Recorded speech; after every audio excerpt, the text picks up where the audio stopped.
이제 우리 함께 하나님의 말씀을 보겠습니다. 오늘은 사무엘상 31장입니다.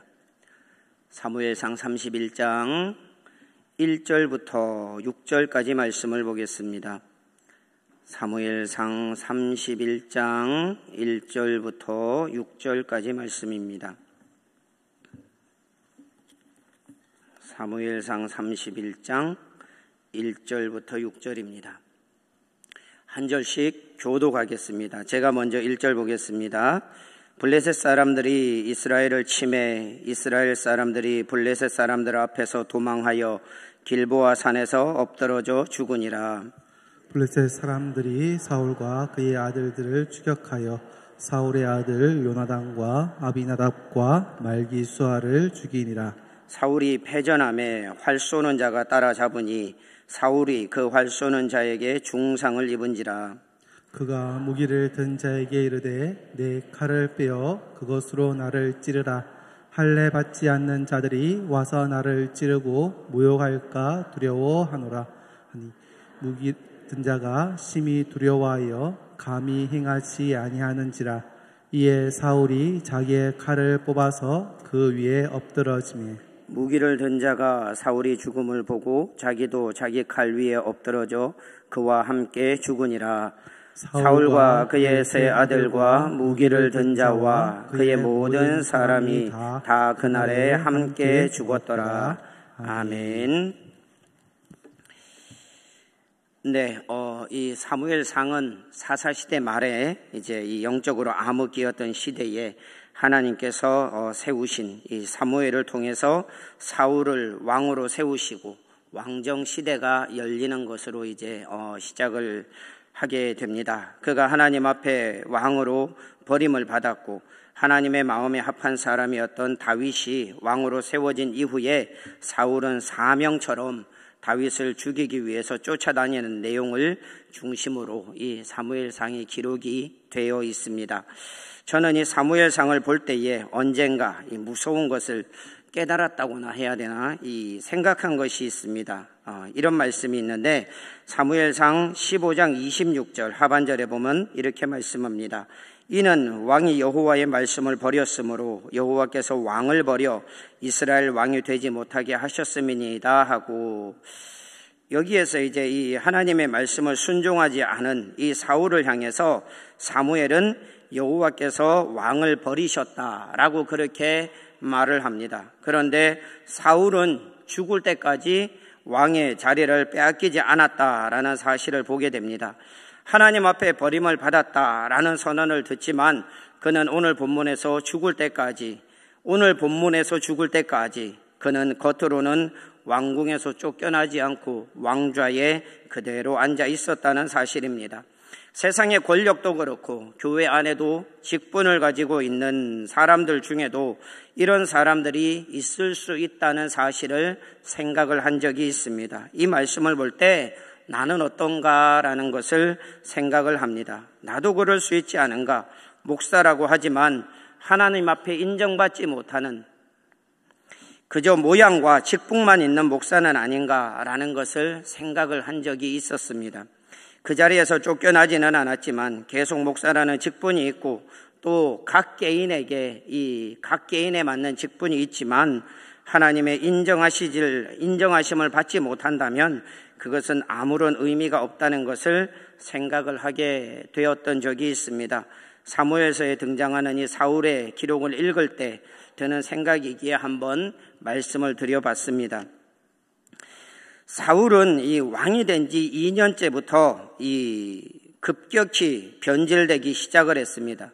사무엘상 13장 1절에 사울이 왕이 된 지 40세였다. 그리고 그가 왕이 된 지 2년 후에라고 그렇게 시작을 합니다. 그렇게 해서 13장 전체는 무엇을 기록을 하고 있느냐? 그것은 이제 그가 월권을 해서 사무엘을 대신해서 사무엘이 오기 전에 자신이 제사를 집례했던 그 사건을 이제 기록을 하고 있습니다. 그때 하나님께서는 사무엘을 통해서 다윗을 왕으로 세울 것을 그런 뜻을 이미 비추셨습니다.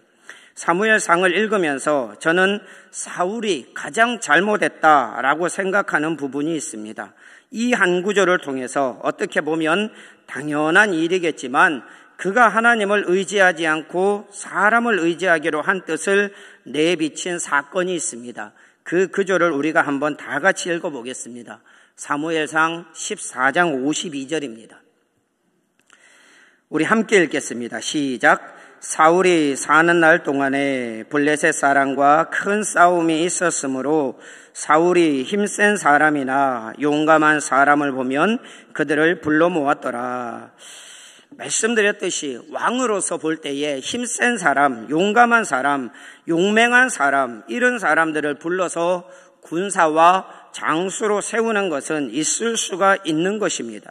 그러나 영적으로 볼 때 이것은 더 이상 하나님을 의지하겠다라는 것을 포기하는 그런 행동이기도 합니다. 자신을 도와줄 사람, 자신을 지켜줄 사람, 싸움에 승리해서 백성들 앞에서 자신의 이름을 높여줄 사람, 그런 사람을 사울이 찾고 있었던 것입니다. 이 말씀과 이 중간의 사건, 그리고 오늘 본문을 이제 연결을 시켜서 한번 이렇게 보려고 합니다.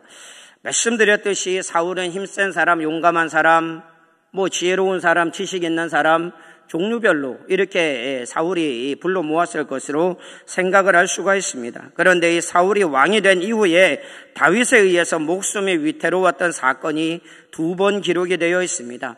한 번은 사무엘상 24장에 기록이 되어 있습니다. 다윗이 이제 엔게디 광야에 있다는 소식을 듣고 사울이 군사를 몰고 달려갑니다. 그때 사울이 급했는지 용변을 보러 동굴로 들어갔는데 그 굴에 공교롭게도 다윗과 그의 군사들이 거기에 숨어 있었던 것입니다. 상황이 상황인지라 이때 이 사울이 혼자 이 굴에 들어갔을 것으로 생각됩니다. 내가 좀 갔다 올게. 이렇게 해서 가가지고 그렇게 용변을 보는데 바로 뒤에서 이 다윗이 그냥 죽일 수 있는 상황에서도 어떻게 하느냐, 그냥 옷자락만 베고 마는 것입니다. 상황이 상황인지라 다윗이 마음만 먹었으면은 충분히 이 사울을 죽일 수 있는 상황이었음에도 불구하고 다윗은 호의로 이 사람을 살려주게 됩니다. 또 하나 이제 사울의 목숨이 위태로웠던 사건이 있습니다. 사무엘상 26장에 나옵니다. 사울이 이번에는 다윗이 하길라 산에 있다는 소식을 듣게 됩니다. 그리고 그 소식을 듣고 군사 3,000명을 데리고 10광야로 가게 됩니다. 그런데 이 사울이 피곤했던지 그날 밤에 깊이 잠이 들었습니다. 다윗과 그의 부하들이 이 진영, 사울의 진영 깊숙이 가서 왔다 갔다 하는데도 아무도 깰 수 없을 정도로 그렇게 깊은 잠이 들어 있었습니다. 다윗의 부하 아비새가 말합니다. 나한테 명령만 내리십시오. 2번 찌를 것도 없이 한 방에 보낼 수 있습니다. 이렇게 아비새가 얘기를 하지만 다윗은 또 그렇게 허락하지 않고 창과 물병을 가지고 나오게 됩니다. 그들이 왜 이렇게까지 깊이 잠들어 있었느냐? 사무엘상 26장 12절에서는 하나님께서 그들을 깊이 잠들게 하셨다라고 말씀을 하고 있습니다. 하나님이 잠들게 하셨습니다. 수면제보다도 확실한 효과가 있는 그런 하나님의 이 능력에 의해서 그들 모두가 이 잠자리에 들어 있었던 것입니다. 이렇게 2번의 목숨이 위태로웠던 사건이 사울에게 있었습니다. 그리고 나서 이제 오늘 본문의 내용에서 사울의 죽음이 기록이 되어 있습니다. 블레셋과 이 길보아 선에서 일전을 벌입니다. 본문 1절은 그 싸움의 결과를 말씀하고 있습니다. 블레셋 사람들이 이스라엘을 침해 이스라엘 사람들이 블레셋 사람들 앞에서 도망하여 길보아 산에서 엎드러져 죽으니라. 이스라엘 백성들이 블레셋 사람들이 함께 싸울 때에 많이 죽음을 당했습니다. 본문 2절에서는 사울의 아들들도 죽음을 당했다고 말씀을 합니다. 본문 3절에서는 사울도 화살을 맞고 중상을 당했다라는 것을 우리에게 가르쳐주고 있습니다. 왕이 전투에 나갔다가 이 죽음을 당하기 일보 직전까지 가게 되었습니다. 엄청나게 위험하고 다급한 상황이 됩니다. 본문 4절에서는 사울이 얘기를 합니다. 그가 무기를 든 자에게 이르되 내 칼을 빼어 그것으로 나를 찌르라. 할례 받지 않은 자들이 와서 나를 찌르고 모욕할까 두려워하노라 하나 무기를 든 자가 심히 두려워하여 감히 행하지 아니하는지라. 이에 사울이 자기의 칼을 뽑아서 그 위에 엎드러지매 사울은 옆에 있는 무기 든 자에게 말합니다. 칼을 뽑아서 나를 쳐라. 그런데 그 사람이 그것을 하지 않죠. 왕이었기 때문에 그렇습니다. 그러니까 이제 아무도 치려고 하지 않으니까 사울은 끝내 자기의 칼을 빼서 자결을 하고 맙니다. 본문 6절에서는 사울과 그의 세 아들과 무기를 든 자와 그의 모든 사람이 다 그날에 함께 죽었더라 라고 그렇게 말씀을 합니다. 사울은 가는 곳마다 힘세고 용맹한 사람들을 불러 모았습니다. 그는 그렇게 생각했을 수 있습니다. 이제 내 주변에는 힘이 세고 용맹한 사람들, 이 나라에서 힘 좀 쓴다는 사람들은 다 내 옆에 있다. 지혜로운 사람들이 내 옆에 있다. 이 얼마나 든든한가 라고 그렇게 주장하고 생각을 했을 수 있습니다. 그러나 지금까지 예를 들었던 그 사건들을 우리가 생각을 해보면 아무리 용맹하고 힘세고 지식 있고 지혜 있는 사람들로 가득 차 있으면 뭐하냐 하는 것입니다. 하나님은 이 예들을 통해서 그것이 아무 소용이 없음을 철저하게 우리에게 보여주십니다. 하나님은 그들이 아무것도 할 수 없는 그런 환경으로 이끌고 가셨습니다. 하나님이 잠을 다 재워버리셨습니다. 그리고 혼자서 급해서 용변을 보러 아무에게도 보여줄 수 없는 그 장면을 자기가 하러 들어갔는데 그 뒤에 자기가 죽이려고 했던 다윗이 거기에 있었던 것입니다. 용맹한 사람들 아무 소용이 없었습니다. 힘센 사람들 아무 소용이 없었습니다. 아무도 그 사울을 지켜줄 수 없는 환경에 놓이게 되었던 것입니다. 정말 웃기는 거는 평생 블레셋과 큰 싸움이 있어서 이 사람들을 불러 모았다고 사무엘상 14장 52절을 볼 때에 우리가 읽었습니다. 평생 블레셋과 이 싸움이 있었기 때문에 용맹한 사람, 힘센 사람들을 보면은 불러 모았는데 정작 이 블레셋과 마지막 싸움에서 그들은 아무런 역할도 할 수가 없었다는 것입니다. 심지어 왕이 죽어가는 상황에 놓였는데도 그들은 그 옆에 있지를 못했습니다. 여러분들은 무엇을 의지하며 사십니까? 돈과 재산을 의지하며 그렇게 살아가십니까? 누가복음 12장에 보면은 정말 많이 소출을 올린 부자가 얘기하는 게 나옵니다. 내가 이렇게 소출을 많이 올렸으니까 내가 창고를 더 크게 지어서 그것들을 다 집어넣고 내가 정말 평안하게 그렇게 살아야겠다라고 그렇게 얘기를 하죠. 그런데 하나님께서 그날 밤에 나타나셔서 뭘 말씀합니까? 어리석은 자여, 오늘 밤에 내 영혼을 내가 도로 찾으리니 네가 쌓아놓은 것이, 준비한 것이 누구의 것이 되겠느냐라고 그렇게 하나님께서 말씀을 하십니다. 권세와 명예를 의지하고 계십니까? 하나님은 그 사람들에게 이렇게 부르십니다. 어리석은 자요. 하나님이 아닌 다른 것을 의지하고 만족하는 자에게 이렇게 부르십니다. 어리석은 자요. 여러분들은 누가 지켜줄 것 같습니까? 여러분들이 열심히 키워온 사람입니까? 그들은 아무것도 할 수 없습니다. 오늘 말씀을 보십시오. 그리고 그 말씀을 통해서 교훈을 얻어야 합니다. 여러분들이 열심히 모아온 재산이 여러분들을 지켜줄 것 같습니까? 그것들은 아무것도 할 수 없습니다. 여러분들이 열심히 익혀온 경험과 지식과 지혜가 여러분들을 지켜줄 것 같습니까? 하나님께서 머리 한번 치시면 모든 것이 다 날아가고 맙니다. 아무것도 할 수 없고 아무것도 기억할 수 없는 그런 상태로 하나님이 만들어 버리실 수 있는 것입니다. 우리가 가지고 있는 것들, 우리가 의지하려고 했던 것들, 그런 것들로는 우리의 진정한 의지가 되지 않음을 이 사울의 삶을 통해서 우리가 배울 수 있는 것입니다.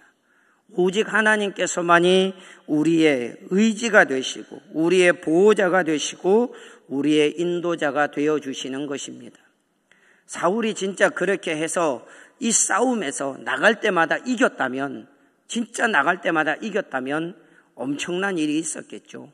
실제로 나갈 때마다 이긴 일이 있었죠. 15장에 보면은요, 하나님께서 아말렉과의 싸움을 싸우라라고 말씀을 합니다. 이 사람들 다 데리고 나갔을 것입니다. 그렇게 해서 실제로 싸웠습니다. 그리고 승리했습니다.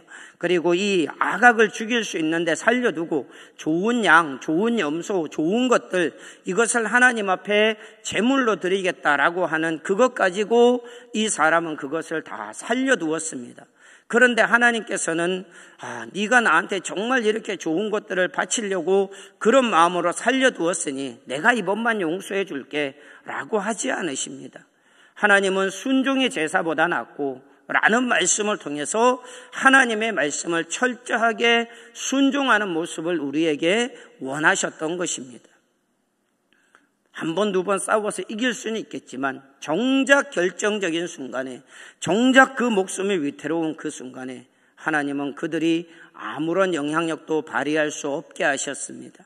우리가 살아갈 때에 우리가 가지고 있는 것 어느 정도 도움은 될 수 있습니다. 권세가 있으면 도움됩니다. 면석이라도 하나 알아놓으면 좋다고 하지 않습니까? 도움됩니다. 그리고 내가 어떤 힘이 있으면 도움이 됩니다. 내가 돈이 좀 있으면 도움이 됩니다. 돈은 편리한 것이다. 성경에 그렇게 기록이 되어 있습니다. 그러나 의지할 것은 못 된다라고 말씀합니다. 우리가 하고 있는 모든 환경들 많이 도움이 됩니다. 실제로 도움됩니다. 그런데 그게 의지는 되지 않는다라는 것입니다. 아무리 용맹한 사람, 아무리 힘 있는 사람, 아무리 똑똑한 사람, 아무리 재능 있는 사람, 이런 사람들을 의지하는 것은 어리석은 것이다 라고 성경은 우리에게 말씀해 주고 있는 것입니다. 진짜 의지할 자를 의지하는 게 진짜 지혜입니다. 그런 지혜가 우리에게 있어야 하는 것입니다. 하나님은 우리에게 모든 것을 주셨지만, 모든 것을 주시면서도 우리가 누릴 수 있게 해주셨지만 그것을 의지하게 하지는 않으셨습니다. 이것을 너희가 생활에 필요하게, 너희가 살아가는데 도움이 되게 해라 라고 우리에게 많은 것들을 허락해 주셨지만 그것을 의지하면서 살아서는 안 된다라고 말씀하셨습니다.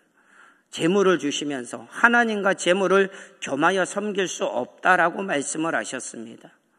그런데 우리는 하나님 말고 눈에 보이는 것들을 바라보고 그것을 의지하면서 그렇게 살고 있지는 않은지 우리 자신을 아주 심각하게 고민하면서 들여다봐야 합니다. 사울이 왜 버림을 당했다고 성경은 말씀합니까? 명확하게 말씀합니다. 말씀을 버렸기 때문에. 왕이 여호와의 말씀을 버렸기 때문에 여호와께서도 왕을 버리셨다라고 말씀합니다. 사울은 많은 것을 누렸습니다. 좋은 장수들이 있었고 왕으로서 한마디만 하면은 모든 것들을 다 이룰 수 있는 그런 권세가 있는 그런 사람이었습니다. 그런데도 그는 어떻게 했느냐? 그것을 누리면서도 의지하지 말아야 할 그것들을 의지하면서 살았던 것입니다. 그게 문제입니다. 그걸 우리는 변질이라고 얘기를 합니다. 하나님이 우리에게 주신 은혜를 알면서도 하나님을 의지 않고 다른 것들을 의지하면서 사는 것, 그게 변질입니다. 우리가 그렇게 살고 있다면 변질되어 있는 것입니다. 이 사울의 비극이 어디에서 시작하는 줄 아십니까? 그 변질에서 시작하는 것입니다. 변질되었기 때문에 하나님께서 왕을 버렸다라고 말씀을 하는데도 그는 그 말에 그 경고의 의미를 받아들이질 못했던 거예요. 아마 깨닫지도 못했던 것 같습니다. 그게 무엇을 얘기하는지. 하나님의 말씀을 들으면서 우리는 깨달을 수 있어야 합니다. 그게 은혜입니다. 그걸 깨닫고 내 자신의 모습을 바라보면서 나는 어떤가? 나는 정말 변질되어 있지 않은가? 나는 하나님의 말씀에 정말 순종하면서 살고 있는가? 이걸 우리가 빗대어서 생각을 해야 되는 것입니다. 이런 고민하지 않고 이런 생각하지 않고 우리가 말씀을 듣는 자리에 앉아 있으면 그건 정말 시간 낭비입니다. 그냥 가서 노는 게 낫습니다.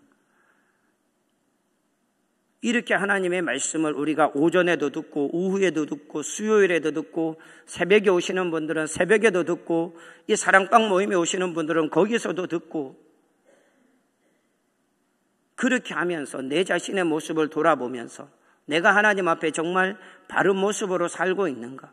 나는 변질되어 있지 않는가? 라는 것을 우리는 늘 그것을 생각을 해야 됩니다. 오늘도 예배 한번 때웠다. 오늘 주일 한번 때웠다. 이렇게 하는 게 아닙니다. 그걸 우리는 신앙이라고 하지 않습니다. 진짜 신앙은 하나님, 우리의 삶의 모든 중심이 되시고 우리의 의지가 되시고 우리의 삶의 근원이 되시고 힘의 근원이 되시는 하나님을 바라보고 하나님께서 말씀하시는 것을 우리가 듣고 우리의 가슴에 새기고 그것을 늘 생각하면서 날마다 살아가는 삶, 이게 신앙생활인 것입니다. 그렇게 사는 것이 정말로 하나님이 원하시는 삶이고 하나님은 우리에게 그런 삶을 원하고 계십니다. 주일날 교회 한번 왔다가 가는 것, 이게 우리의 신앙의 전부가 되어서는 안 된다는 것입니다. 신앙의 삶을 살아내야 하는 현장은 교회가 아닙니다. 여기에서는 누구나 다 신자처럼 있을 수 있습니다.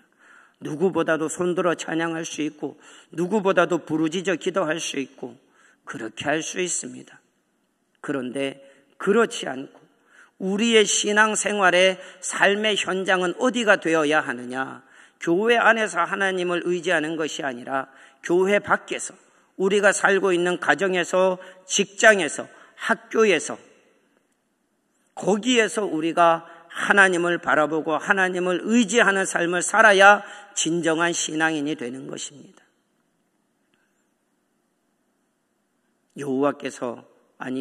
왕이 여호와의 말씀을 버렸으므로 여호와께서도 왕을 버렸다. 그 결과가 무엇으로 나타나는 것입니까? 오늘 우리가 이 본문에서 본 모든 사람이 다 죽었다라는 것으로 나타나는 것입니다. 이 비극의 시작은 사울의 변질이었다라는 것입니다. 변질되어 있는 신앙으로 복받을 것을 생각하지 마십시오. 성경에서 변질된 자들에게 복을 준 예가 없습니다. 그렇게 하나님께서 던져주는 복은 그것은 반드시 그 사람을 해되게 합니다. 변질이 위험한 것입니다. 이 사람이 왕이 되는 이 희극은 어디에서 시작이 되었느냐? 그것은 사울의 겸손에서 시작이 되었습니다. 사무엘상 15장 17절에 말씀합니다. 사무엘이 이르되 왕이 스스로 작게 여길 그때에 이스라엘 지파의 머리가 되지 아니하셨나이까? 스스로 작게 여길 그때에 자기는 아무것도 할 수 없고 나는 너무나 연약하고 나는 너무나 부족하고 내가 지도자요 왕이 되기에는 나는 터무니없는 사람이다 라고 스스로 작게 여겼을 그때에 하나님께서 그를 높여주셨습니다. 그의 삶의 가장 희극은 겸손할 때 이루어졌던 것입니다. 그런데 비극은 교만하고 하나님의 말씀을 버리고 변질되었을 때 그 비극은 이미 시작되고 있었던 것입니다. 어떤 삶을 사시겠습니까? 하나님이 높여주시는 삶을 사시겠습니까? 그럼 겸손해야 합니다. 철저하게 자기 자신을 낮추어야 됩니다. 저도 참 교만한 사람이었습니다. 제가 이 공부를 좀 했어요. 중학교 때 이렇게 막 운으로 잘 찍어가지고 종교 일동도 한번 했었습니다. 딱 한 번만 했습니다. 계속하면 기적이기 때문에 한 번 했었어요. 이제 막 제가 이 암기력이 꽤나 괜찮았습니다. 요즘은 암기력이 떨어져서 보고 읽지만 그런데 그때는요 진짜 암기력은 좋았습니다. 신학교 다닐 때도 암기력은 정말 괜찮았어요. 영어 단어 시험을 치는데 단어를 주는데 막 단어가 막 한 단어가 막 15자 막 이래요. 어떻게 외웁니까? 제가 온갖 집중력을 다 발휘해서 이 15개 되는 단어 그때 당시에 12개인가 14개인가 맞췄어요. 20문제 중에서. 몇 분 외웠는 줄 아십니까? 10분 외웠습니다. 암기력은 진짜 저도 아무에게도 빠지지 않는 그런 사람이었습니다. 하나님이 그렇게 암기력을 주셨는데 말씀을 안 외워서 그런지 이걸 뺏어 가세요. 참, 제가 진짜 암기 잘했는데. 그런데 이렇게 되니까 뭐가 되느냐? 사람이요, 되지도 않게 교만해집니다. 중학교 때 그렇게 공부도 한번 했었지. 그렇게 하니까요, 공부 못하는 애들이 눈에 보이지 않더라고요. 솔직히 말해서. 제가 그때 왕따라는 걸 한번 경험을 했습니다. 안 놀아주더라고요. 지 잘난 척 한다고. 그래가지고 제가 친구들을 만났어요. 니네 나한테 도대체 왜 이러냐? 그랬습니다. 그랬더니 닌 너무 잘난 체를 한다. 그래서 제가 그래, 미안하다. 앞으로 하지 않겠다. 그리고 나선 정말로 그런 거 안 했습니다. 제가 그때 이제 생각을 한 게, 잘난 척 하면은 아무것도 안 남는구나, 이거였어요. 좋은 친구들도 다 떠나가는구나, 이거였습니다. 어린 마음에 그렇게 했었습니다. 전도사가 되니까, 이제 전도사 4년 차 정도 되니까 이제 또 마음의 교만이 나타나요. 주일학교 교사 선생님들 이렇게 딱 있는데, 제가 지금 이렇게 하려고 합니다. 불만 있으면 말씀하십시오. 진짜 그렇게 얘기했어요. 불만 있으면 얘기하세요. 제가 이렇게 곱게 얘기하지만 곱게 얘기 안 했습니다. 다 아가씨들이었어요. 그러니까 장가를 못 갔나 봐요. 아무튼 그래가지고 막 이렇게 하니까 안 되는 거예요. 그래, 이거 전도를 하자 그래도 안 나오고. 그래, 저는 혼자 전도하러 돌아다녔어요. 아파트 단지에. 안 와요. 왜? 그래, 막 애들이 막 가면, 야, 저 교회 간다 그래요. 뭔지를 모르니까 제가. 그렇게 하더라고요.